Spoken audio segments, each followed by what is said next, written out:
The Berlin Wall, part of the Iron Curtain that cut Europe in two. Beyond the wire, armed force had always held down the peoples of the communist world.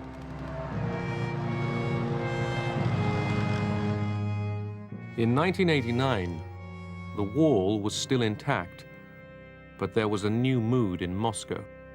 The use of force had discredited itself completely. It was no longer possible to stabilize the world by military methods. We saw a real opportunity because of this recognition on the part of the Soviet Union that they weren't going to win an arms race. They weren't going to, quote, bury you, unquote. We were the beneficiaries of this.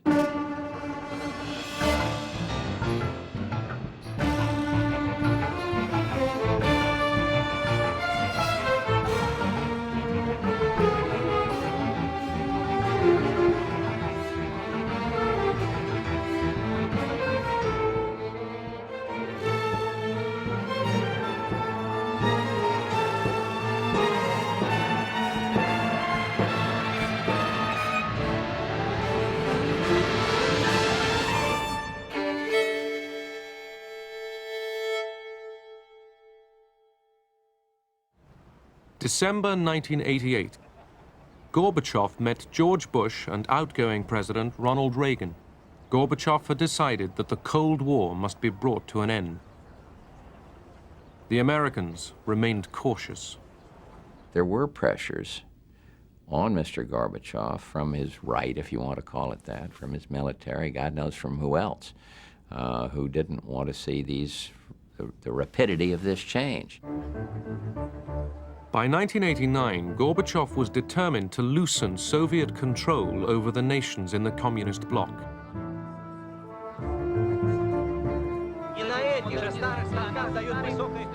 Gorbachev told the peoples of Eastern Europe that they had the right to choose their own futures. But his listeners wondered what would happen if non-communists won power. Would the Soviet Union really stand aside? Gorbachev was convinced that when these countries got their freedom, they would choose socialism with a human face. He believed they would not turn away from Moscow, nor run off to the West. He thought they would be grateful to Moscow and keep up ties of friendship with the Soviet Union.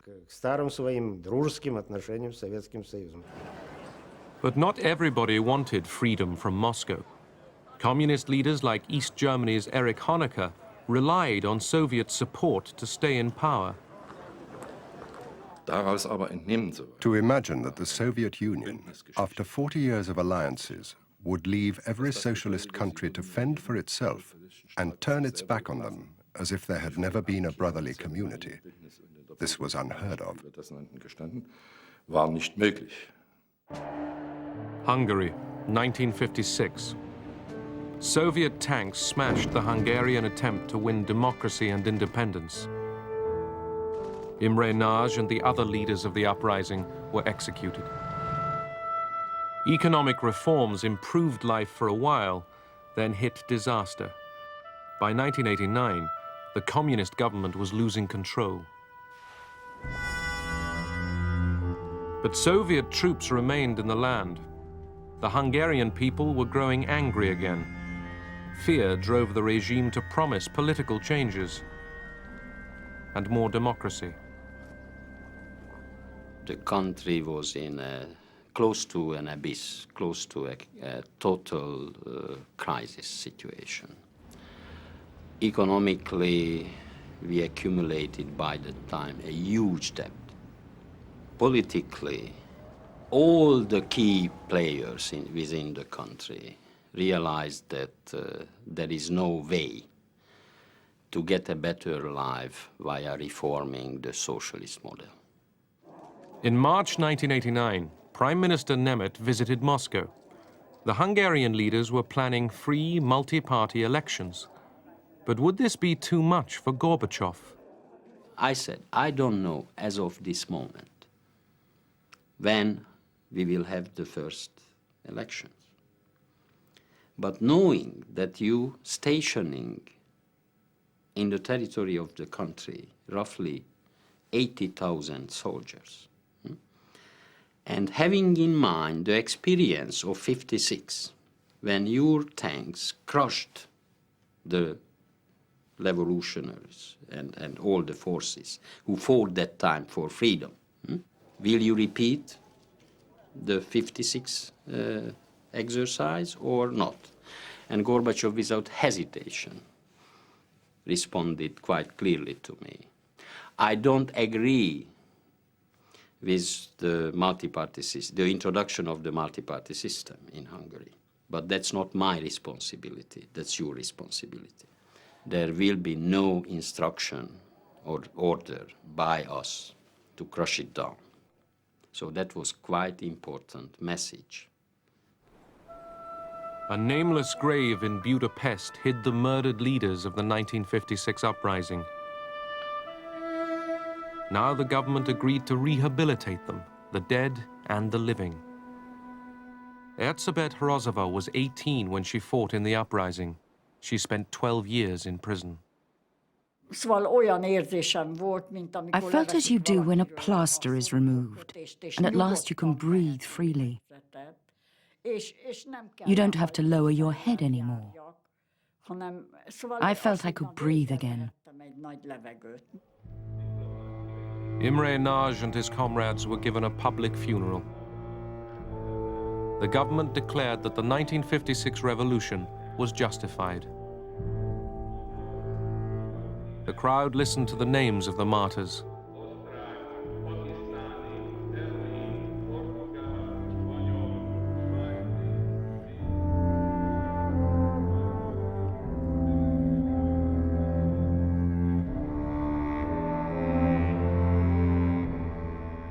I was stunned to see that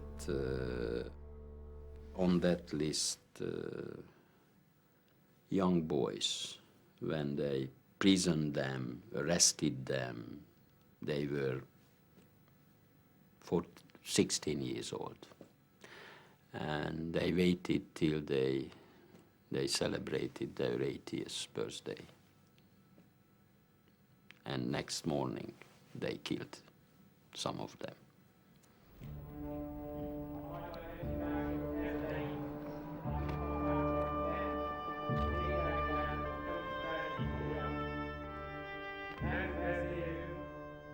The reburial meant to us a reconciliation with our past and history. It meant a new start, a fresh start, especially in the political side of our life, and a renewal. A month before, the Cold War had lost a symbol. The Hungarian government took down the barbed wire on its border with Austria and the West. The Soviet Union did nothing. Although travel was still not completely free, the Iron Curtain was starting to unravel. I refused to give to the Home Minister money in that year's budget for the renewal or the refurbishment of the old barber wired system. They said that the Iron Curtain was technically obsolete. It didn't work as a barrier anymore. They should not maintain a construction that endangered people's lives.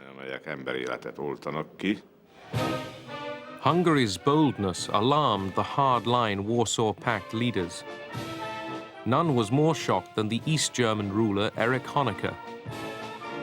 His state formed the Soviet Empire's frontier with the West. Honecker's first reaction was to send the Minister of Foreign Affairs to Moscow to protest against this decision. Moscow's answer was, "We can't do anything about it." This was unique. It was the first time that Moscow had said anything like this to us.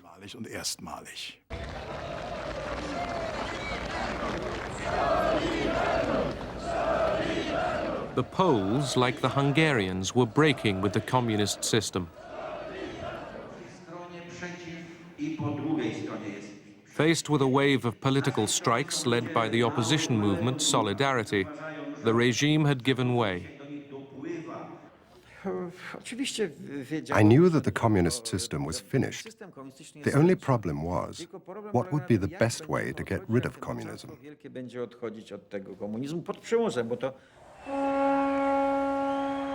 In 1981, with Soviet approval, Solidarity had been crushed by the Polish army. Its leaders were imprisoned.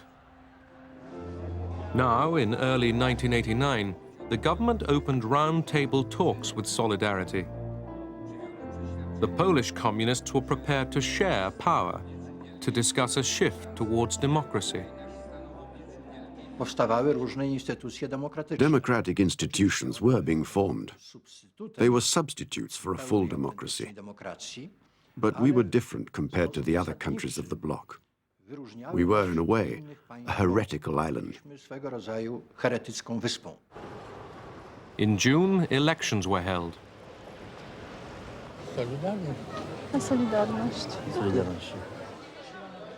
They produced a stunning defeat for the communists. Solidarity won 99 out of 100 seats in the Senate. Within weeks, the first anti-communist prime minister in the Soviet bloc took office.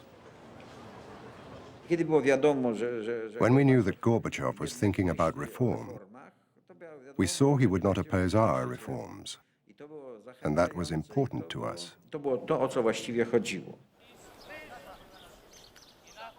At the Warsaw Pact summit, the leaders were divided. Honecker, like Romania's Nicolae Ceausescu, was alarmed by what was happening in Poland and Hungary. Honecker, and particularly Ceausescu, were against our reforms. On one occasion, we were having a meeting with him in his residence on the outskirts of Bucharest. He and his wife, Raisa, and myself were having a discussion. Our passions really ran high. We spoke in such loud voices that we had to remove all our security people so that they wouldn't hear us.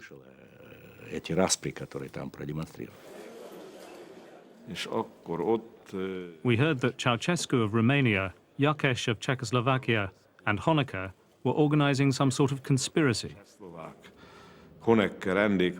They wanted to talk Gorbachev into intervention against Poland and Hungary. They said that these nations had already passed the limits of what was acceptable in socialist countries.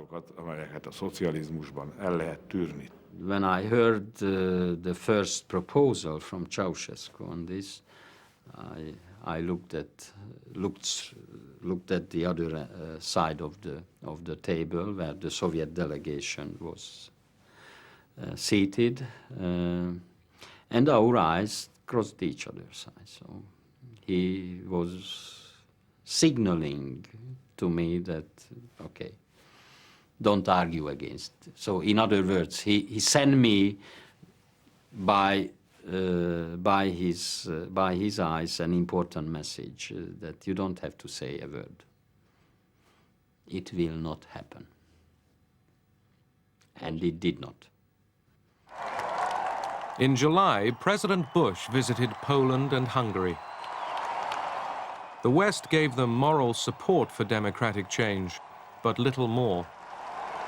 We did have some modest economic packages for both countries, but really, we did not want to kind of pump money down a rat hole either. We wanted to be sure that the economic reforms, the moves towards free markets, those things, were for real, that they were going to continue. This dismantling was made possible by the... In Hungary, Bush was presented with a piece of barbed wire, a souvenir of Hungary's dismantled Iron Curtain. We believe that the artificial, physical, and spiritual walls still existing in the world someday shall collapse everywhere. And that is just beautiful. Thank you, sir. I don't know, I'm kind of an emotional sort of person anyway. I cry too easily. I did then, I do now. And I had tears in my eyes when I was given this symbol of the end of the Cold War. On his Wyoming ranch, James Baker, Bush's Secretary of State, discovered a real friendship for Eduard Shevardnadze, the Soviet foreign minister. Excuse me, I'm from the Park Service. Do you guys have a fishing license? Absolutely. Baker confirmed to Shevardnadze that the United States would tread carefully in Eastern Europe and would not exploit Soviet problems there. What was achieved at Jackson Hole was, I think, a new atmosphere of trust. Everyone on the American side, as a matter of fact, felt it was very important that we assist Gorbachev and Shevardnadze and the reformers in the Soviet Union in any way we could to arrive at a soft landing. The Cold War didn't have to end with a whimper. It could have gone out with a bang. Already in communist China, a surge of demands for human rights and democracy had ended in tragedy. On Tiananmen Square in Beijing, tanks and troops had attacked peaceful demonstrators and slaughtered them.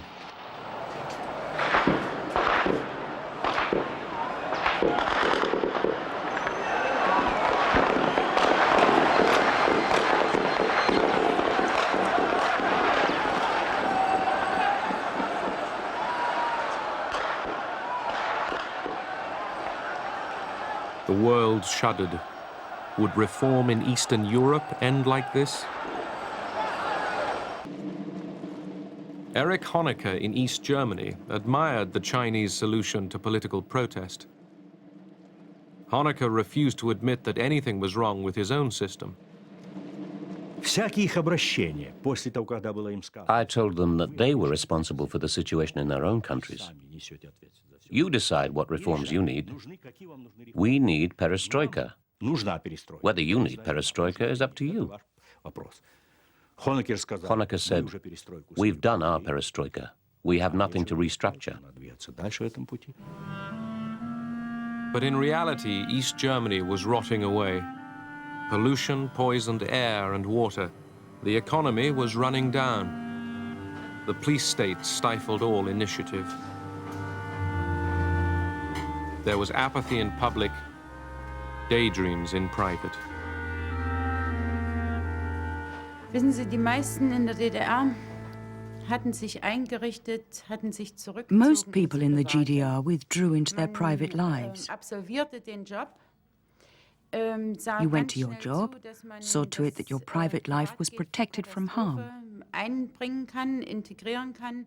Then you withdrew into your home, with your friends, in your own private world. Die berühmte Datscha, die man hatte, zurück.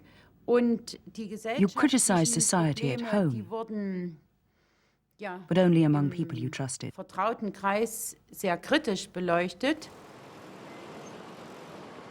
Eine Videokamera.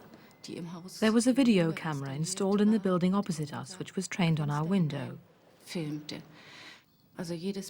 Every private word we said, every dispute about who had to do the dishes, every argument with the children was listened to and noted down. Everyone who entered our house was videotaped. That summer, East Germans rushed to take holidays in Hungary. There was an escape hatch. Hungary's border with the West was weakening. In Budapest, East Germans besieged the West German embassy, demanding help to emigrate. It was known that every German from the GDR who chose to live in freedom and democracy would get all possible support from us. The West German Chancellor, Helmut Kohl, had confidence in Gorbachev. Kohl planned to rescue the Hungarian economy if the East Germans were allowed to go west. He trusted Gorbachev not to block the deal with the Hungarians. Die hier stehenden Mitglieder, Bürger der DDR, können mit ihnen DDR passieren, das Land verlassen. The Hungarians agreed to let the East Germans cross to the west. Honecker called the refugees moral outcasts. I believe he felt a mixture of anger and utter contempt for these masses of people. Wie überhaupt bei jemandem im Einzelnen auch, der das tat. In einer Mischung. These ungrateful people who had run over to the other side. Über Undankbarkeit nenne ich es mal. The refugees had been traveling from East Germany to Hungary in the hope of getting to the west. Now East Germany blocked travel to Hungary. Desperate, the fleeing East Germans turned to Czechoslovakia. They gathered at the West German embassy in Prague.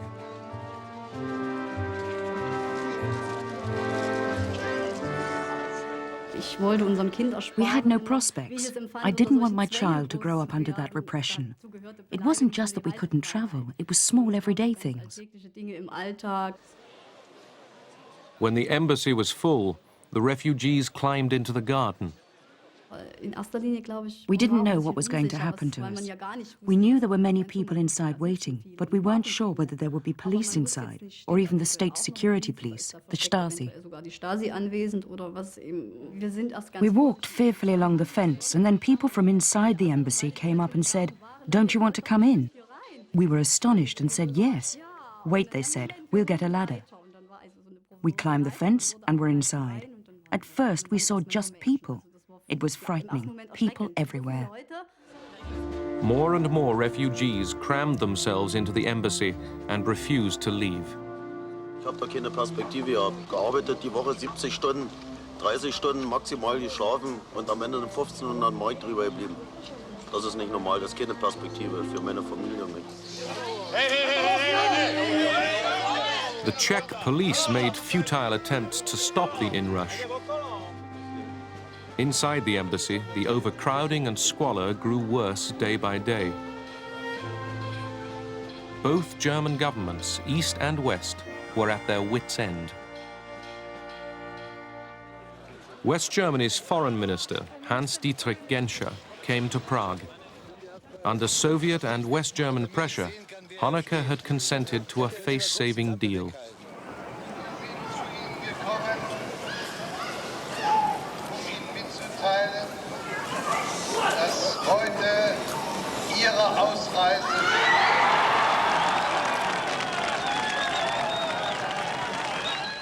The refugees could go to West Germany, but only if their train crossed East German territory first.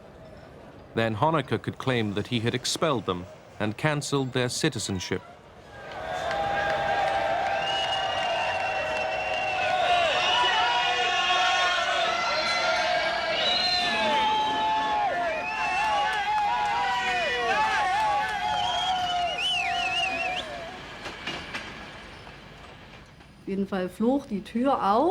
The train stopped.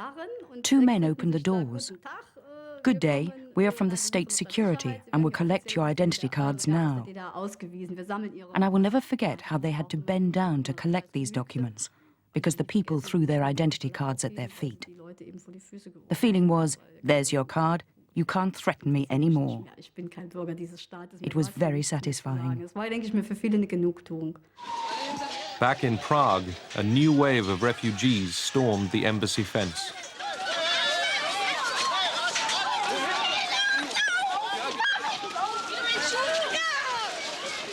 Their last chance of reaching the West seemed to be vanishing.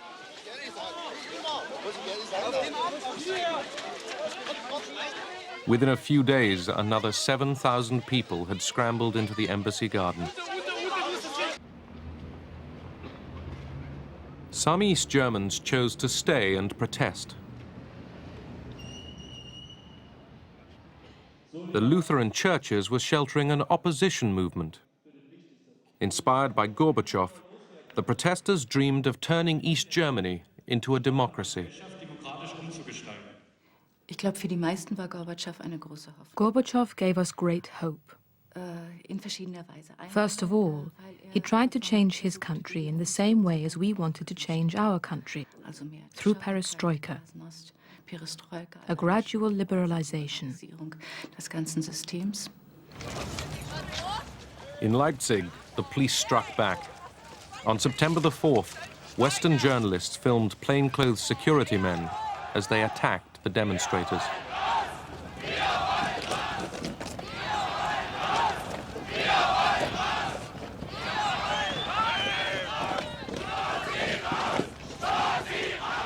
Soon came a new chant of defiance. We are staying here. We are staying here was a protest against what the GDR had done,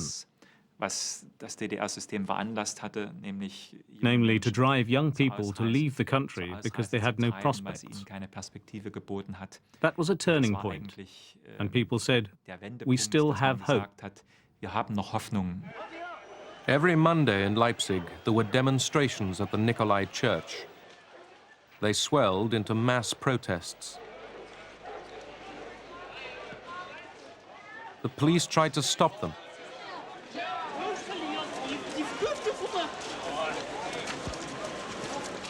But the government was losing its nerve. Kennwort dafür, In short, we were speechless because we were helpless. Hilflosigkeit. Weil dieses Land Because this country und diese Führung and this leadership nie had erlebt never hatten, before experienced a conflict eine Konfliktsituation which was so openly expressed. dartun konnte. Only Honecker seemed to notice nothing amiss.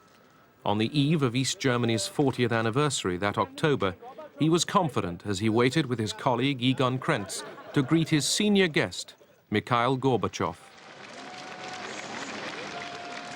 The Soviet delegation already knew that the East German regime was tottering. The outward show of victorious celebration went ahead. Then, at the torchlight parade of communist youth, the marchers dropped their rehearsed slogans. They began to chant another name, Gorby.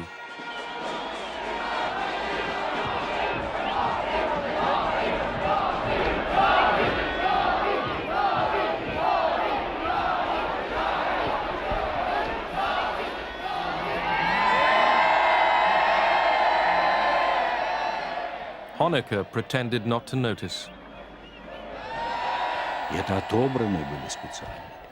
These were specially chosen young people, strong and good-looking.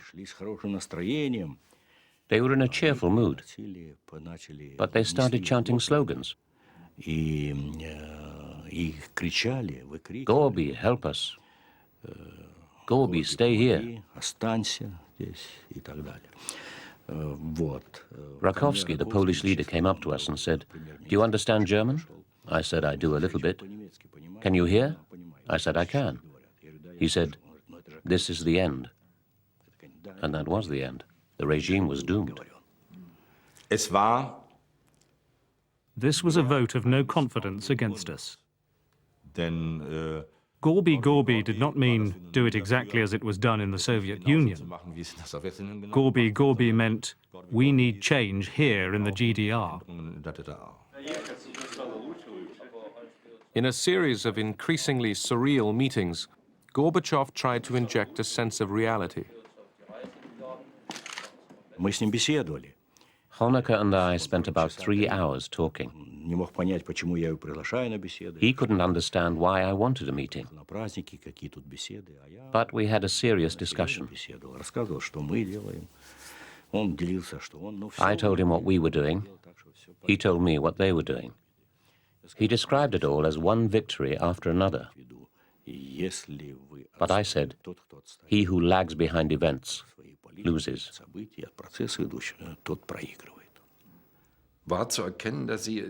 It was absolutely clear to me that both sides spoke about two completely different things.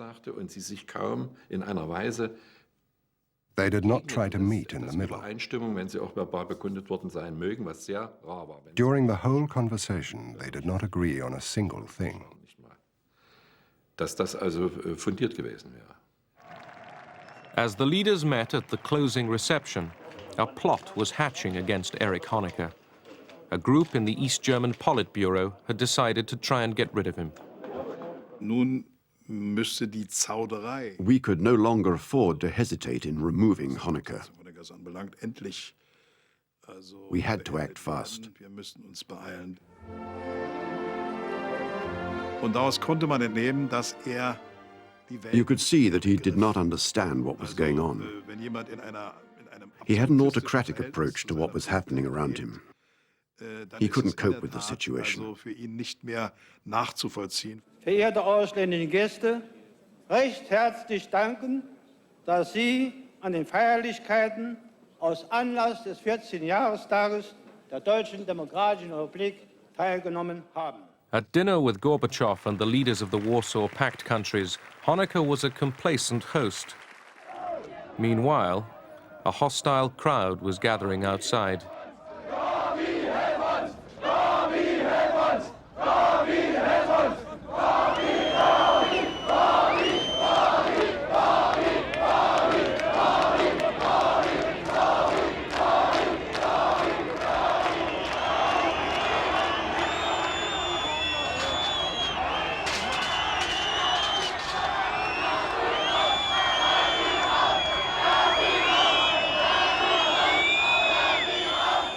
Honecker was planning to stamp out the new opposition.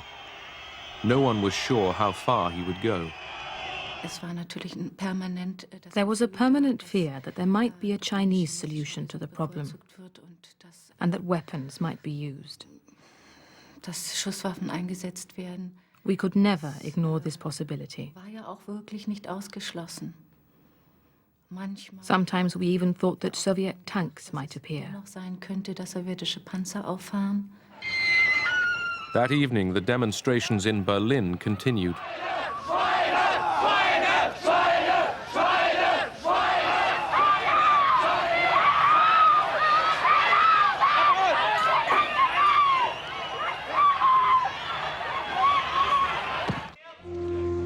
In Leipzig, earlier that day, the authorities made ready to meet the demonstrations with armed force. On the afternoon of October 7th, the entire square was cordoned off by the police.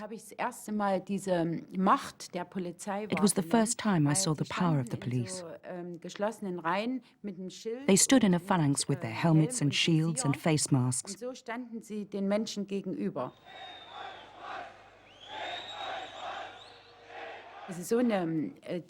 And standing there right up to them, we felt their force and violence.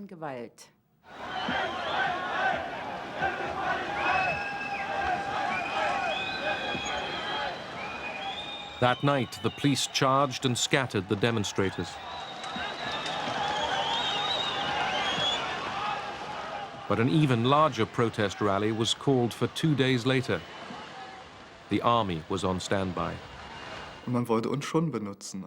They realized that they could no longer control the events with the police alone. They wanted to use us to increase the pressure on the situation. Almost all paramilitary brigades were mobilized. The voluntary police force were out in strength. More than 8,000 men were armed and sent with their equipment to Leipzig. We were issued with twice as much ammunition as normal. Usually we had 60 rounds. Now they gave us 120 rounds. One of us had a friend at the hospital, and he'd heard that blood reserves had been ordered, and spare beds were to be kept free on that day. The city was in a state of emergency.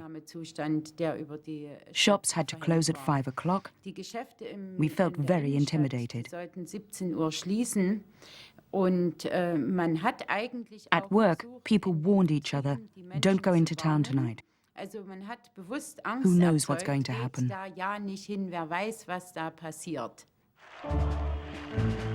As the Leipzig demonstration moved off, the local Communist Party leaders realized that 70,000 people were already on the streets. Alarmed, the Soviet ambassador telephoned the commander of Soviet forces in the region.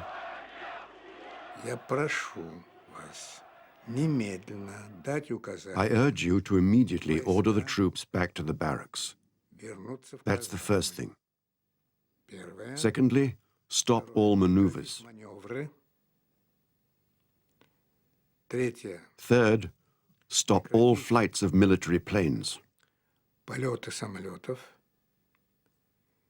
And under no circumstances interfere in the developments. The Leipzig communists begged the opposition to talk with them. Then, without higher orders, they pulled back the East German police and troops. The demonstration went off peacefully. For East Germans, this was the turning point. People almost fell into each other's arms and said, "Oh my goodness, now something is happening, and now finally we're starting to talk to each other. And if we talk to each other, we won't shoot at each other."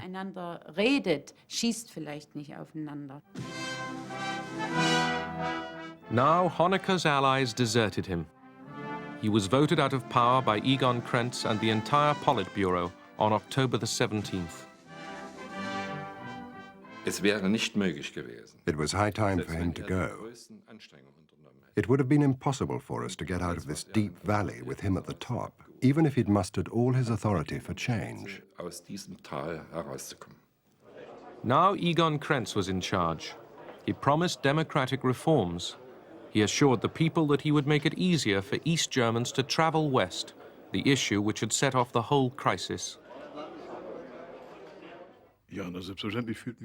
Of course, we felt under tremendous pressure. It was non-stop. We had to make a move. On November the 1st, Krenz visited Gorbachev in Moscow.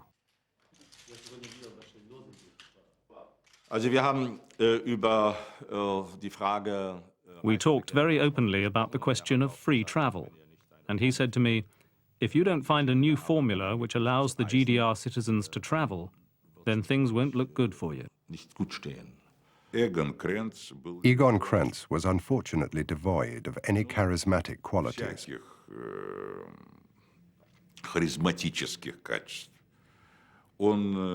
He wasn't accepted by the people. He wasn't attractive to the masses. He couldn't find the words to speak to people because he only spoke the old party jargon.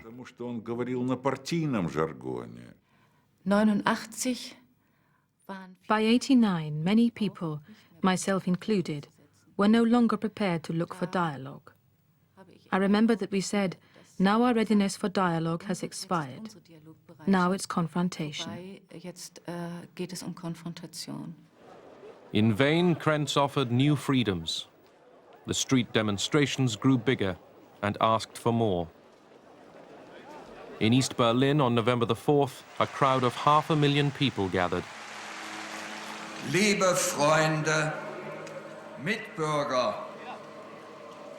es ist, als habe einer die Fenster aufgestoßen, nach all den Jahren der Stagnation, der geistigen, wirtschaftlichen, politischen. If you live in a system that is suppressive, you don't walk upright. You always go this way, with your head down. And now was a chance to walk upright and to show your face and to show the power of the people. On November the 9th, 1989, Günter Schabowski told journalists in Berlin that restrictions on travel to the West would be lifted. The government meant the change to start next day, but Schabowski mistook the timing. Bitte? Ab sofort. Also Genossen, mir ist hier also mitgeteilt worden, dass eine solche Mitteilung heute schon verbreitet worden ist. Sie müsste eigentlich in Ihrem Besitz sein. Das tritt nach meiner Kenntnis ist das sofort. Unverzüglich. The news flashed round the city. East Berliners rushed to see if the checkpoints in the wall were really opening.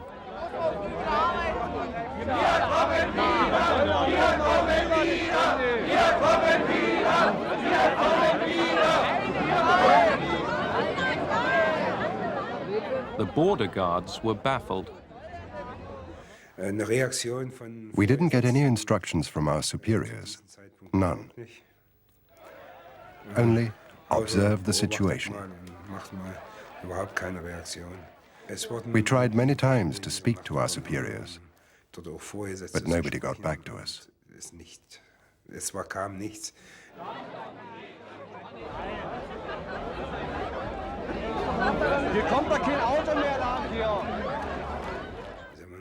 You have to bear in mind that our soldiers were fully armed on this day, as always, and they had one order.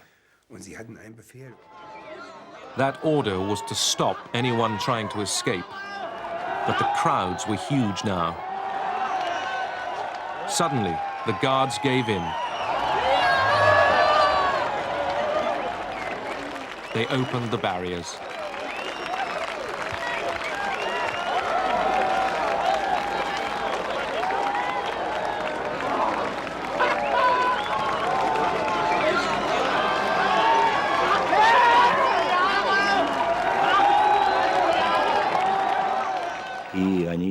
They opened the borders and didn't take any countermeasures. They didn't consult me or get my approval. Die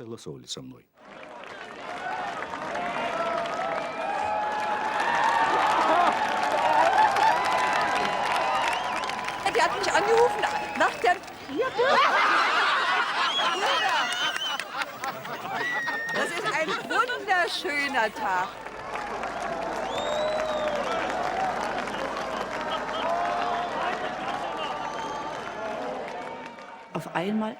I found myself in a group of people who were applauding. I didn't understand right away why. Then I realized I really was in West Berlin, and West Berliners had come to the border and they were applauding us. We were all crying and embracing each other. Even now, when I look back, my heart is racing. It was so moving.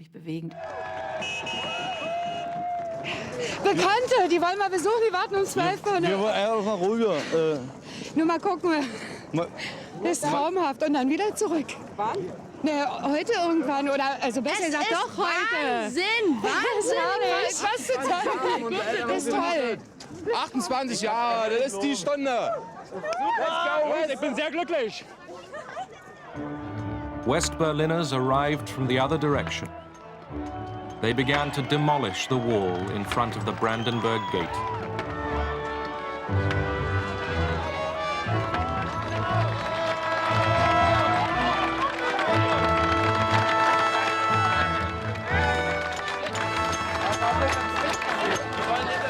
Also die Idee, auf der Mauer herumzuhacken, die kam irgendwie, das war so ein gemeinsames. There was a common idea. Now we have to get rid of the wall.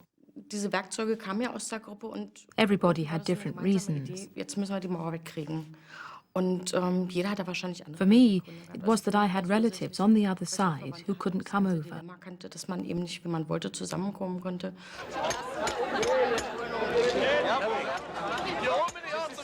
Oder wenn ich an meine Tante denke. When I remembered my aunt and how I couldn't see her before she died, it made me so angry. It was liberating to do something against the wall. Der Kommunismus ist gestorben. Wir nehmen das mit rüber. Die SED ist tot. Ja, wir nehmen das mit rüber. Lebt doch noch. Ja, Alter. Hammer, mit so einer Zähne. It was emotional for me, but I must confess that I had in mind not overreacting. The stupidest thing that any president could have done then would have been going over there, danced on the Berlin Wall, and stick his fingers right into the eyes of the Soviet military and of Gorbachev. Now, who knows how they would have had to react.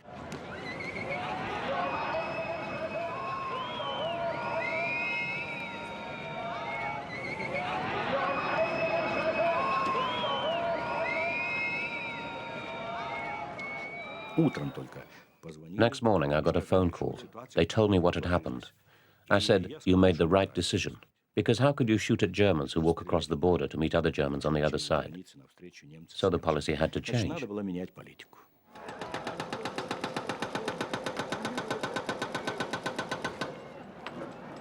Across this wall, two worlds had faced each other in arms.